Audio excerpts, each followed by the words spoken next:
Operation सुरक्षा कवच दर्यापूर पोलिसांची नशामुक्ती जनजागृती रॅली उत्साहात संपन्न। दर्यापूर शहरात अंमली पदार्थांच्या वाढत्या विळख्यातून युवकांना व समाजाला मुक्त करण्याच्या उद्देशाने पोलीस अधीक्षक निकेतन कदम यांच्या संकल्पनेतून व अप्पर पोलीस अधीक्षक दत्तात्रय तोटेवार यांच्या मार्गदर्शनाखाली उपविभागीय पोलीस अधिकारी सतीश कुलकर्णी तसेच पोलीस निरीक्षक अजित राठोड यांच्या नेतृत्वात दर्यापूर पोलीस स्टेशनतर्फे आंतरराष्ट्रीय अंमली पदार्थ विरोधी दिनानिमित्त भव्य जनजागृती रॅलीचे आयोजन करण्यात आले। ऑपरेशन सुरक्षा कवच या नावाने आयोजित करण्यात आलेल्या या उपक्रमाचा मुख्य उद्देश युवक, विद्यार्थी व नागरिकांमध्ये अंमली पदार्थांच्या सेवनामुळे होणाऱ्या दुष्परिणामांबाबत जनजागृती निर्माण करणे हा होता। दर्यापूर पोलीस स्टेशन येथून रॅलीला प्रारंभ करण्यात आला। यावेळी पोलीस अधिकारी, कर्मचारी, होमगार्ड, विद्यार्थी, विविध सामाजिक संघटनांचे प्रतिनिधी तसेच मोठ्या संख्येने नागरिक सहभागी झाले होते। रॅली दरम्यान नशामुक्त दर्यापूर, सुरक्षित दर्यापूर, अंमली पदार्थांना नकार, उज्ज्वल भविष्याचा स्वीकार, व्यसनमुक्त युवक, सशक्त भारत अशा विविध घोषणांनी परिसर दणाणून गेला। शहरातील प्रमुख मार्ग, चौक व गर्दीच्या भागातून ही रॅली काढण्यात आली। रॅली दरम्यान नागरिकांना अंमली पदार्थांच्या सेवनामुळे होणारे शारीरिक, मानसिक, सामाजिक व आर्थिक दुष्परिणाम समजावून सांगण्यात आले। बस स्थानक परिसरात आयोजित मार्गदर्शन कार्यक्रमात उपविभागीय पोलीस अधिकारी सतीश कुलकर्णी यांनी उपस्थित विद्यार्थी व नागरिकांना संबोधित करताना सांगितले की अंमली पदार्थांचे सेवन हे केवळ व्यक्तीचेच नव्हे तर संपूर्ण कुटुंब व समाजाचे नुकसान करणारे आहे। व्यसनाधीनतेपुढे अनेक युवकांचे भविष्य उद्ध्वस्त होत असून गुन्हेगारी प्रवृत्तीलाही खतपाणी मिळते। त्यामुळे प्रत्येक नागरिकाने अंमली पदार्थांपासून दूर राहून इतरांनाही त्यापासून परावृत्त करण्यासाठी पुढाकार घ्यावा असे आवाहन त्यांनी केले। पोलीस निरीक्षक अजित राठोड यांनी देखील नागरिकांना अंमली पदार्थांच्या विरोधात जागरूक राहण्याचे आवाहन केले।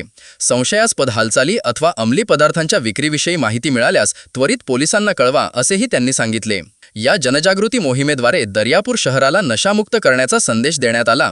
पोलिसांच्या या उपक्रमाला नागरिकांनी उत्स्फूर्त प्रतिसाद दिला असून भविष्यातही अशा सामाजिक जनजागृती उपक्रमांचे आयोजन करण्यात येणार असल्याची माहिती यावेळी देण्यात आली।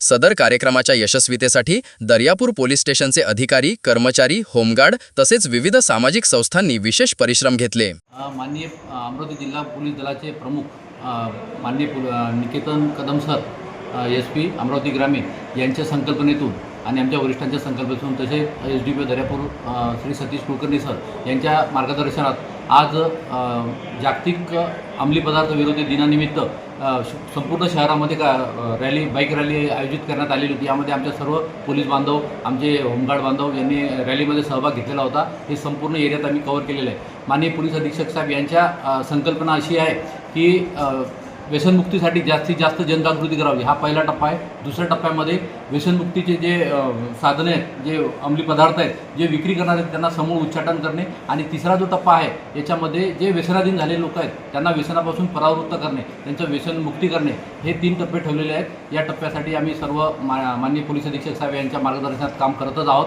त्यासाठीच आजची ही रॅली होती। ही रॅली संपूर्ण शहर कव्हर करून शेवटी बसस्टँड येथे संपवण्यात आली। बसस्टँडमध्ये बरेच मंडळी होती, तिथे माननीय उपविभागीय पोलीस अधिकारी श्री कुलकर्णी सर यांनी सुद्धा मार्गदर्शन केलेलं आहे आणि त्याच्यात आता आमचा हा कार्यक्रमाचा आज समारोप इथे झालेला आहे।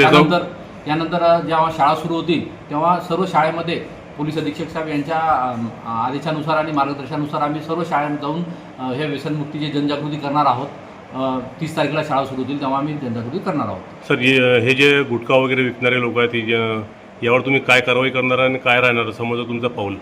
आता पहिल्या टप्प्यामध्ये शाळेच्या बाहेर जे 100 मीटरच्या परिसरात ज्या पाणठेले आहेत त्यांची आम्ही माहिती कलेक्ट केलेली आहे। त्यांना आम्ही सूचना दिलेल्या आहेत की तुम्ही तुमचे पाणठेले काढून घ्या। त्यानंतर नगर परिषदला आणि संबंधित गावात असेल तर ग्रामसेवकांना आम्ही हे पत्रव्यवहार करणार आहोत आणि ते जर गुटखा, तंबाखू किंवा असे हे विकत असतील तर कोर्टबा अंतर्गत आणि तसेच इतर जे कायदे आहेत त्यानुसार त्यांच्यावर कारवाई करणार आहोत। धन्यवाद सर।